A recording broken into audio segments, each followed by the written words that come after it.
하루를 시작하는 하나님의 말씀 4월 24일 토요일 하늘 양식입니다. 오늘 성경 말씀은 시편 105편 1절에서 4절 말씀 가운데 4절 말씀입니다. 여호와와 그의 능력을 구할지어다. 그의 얼굴을 항상 구할지어다. 아멘. 오늘 말씀은 하나님을 찬양합니다 라는 제목으로 세화 성흥교회 이광용 목사님께서 집필하여 주셨습니다. 한국인의 음악에 대한 재능과 애정은 세계적입니다. TV 음악 프로그램들을 보면 등장하는 사람들의 실력이 대단합니다. 그런데 과연 노래를 잘 부른다는 기준은 무엇일까요? 단순히 풍부한 성량이나 음정과 박자의 정확성이 기준이라면 최고 가수라는 영예는 아마 컴퓨터가 차지할 것입니다. 하지만 때로는 침묵과도 같은 호흡이 노래를 살리는 중요한 포인트가 되곤 합니다. 결국 노래를 진짜 잘 부르는 기준은 화려한 기교와 요령보다는 원곡이 담고 있는 메시지와 감정을 잘 전달해 청중에게 공감을 이끌어내는 것이 아닐까 싶습니다. 시편 105편을 부른 다윗은 성경에 기록된 최고의 싱어송라이터입니다. 특별히 그는 오늘 말씀을 통해 어떻게 하면 자기처럼 멋진 가수가 될 수 있는지 자세히 설명하고 있습니다.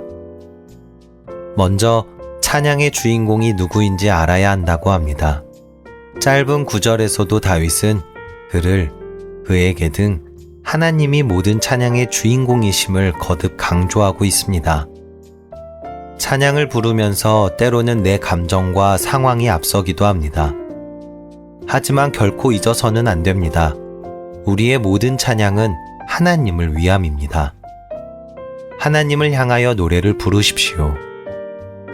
둘째로 다윗은 감사함과 즐거움으로 노래해야 한다고 합니다.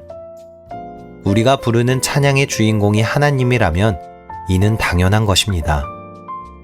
하나님은 세상과 인간을 창조하시며 가장 먼저 보기에 좋다라고 하셨습니다.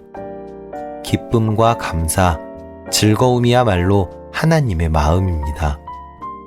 우리는 그 마음으로 이미 큰 은혜를 입은 상속자요, 증거자입니다. 우리가 하나님의 그 마음에 순종하지 않는다면 온전한 찬양은 결코 부를 수 없습니다. 셋째로 우리의 찬양을 멈추지 말아야 한다고 합니다.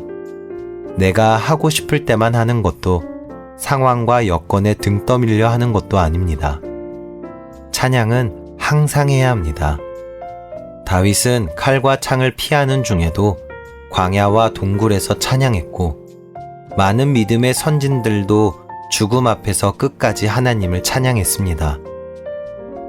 찬양에는 참으로 큰 힘이 있습니다. 다채롭고 화려한 이 시대를 살아가는 우리가 더욱 붙들어야 하는 것은 하나님을 향한 힘있는 찬양, 그리고 믿음의 고백입니다. 다윗이 고난 가운데서도 그랬던 것처럼 이제는 우리가 찬양하고 고백할 차례입니다. 여러분은 뜨거움으로 하나님을 찬양하고 있습니까? 바라기는 찬양받기에 합당한 하나님을 오늘도 감사와 즐거움으로 멈추지 않고 찬양하시는 저와 여러분들이 되시기를 간절히 소망합니다. 우리 함께 기도하겠습니다. 만왕의 왕이신 주님을 찬양합니다. 하나님의 마음으로 늘 노래하게 하옵소서. 연약함과 슬픔, 낙심과 고통 앞에서도 찬양하게 하옵소서. 기쁨과 감사함으로 담대히 고백하는 자녀가 되게 하시고 내 입술의 모든 고백이 주님을 향한 승전가가 되게 하옵소서. 예수님의 이름으로 기도합니다. 아멘.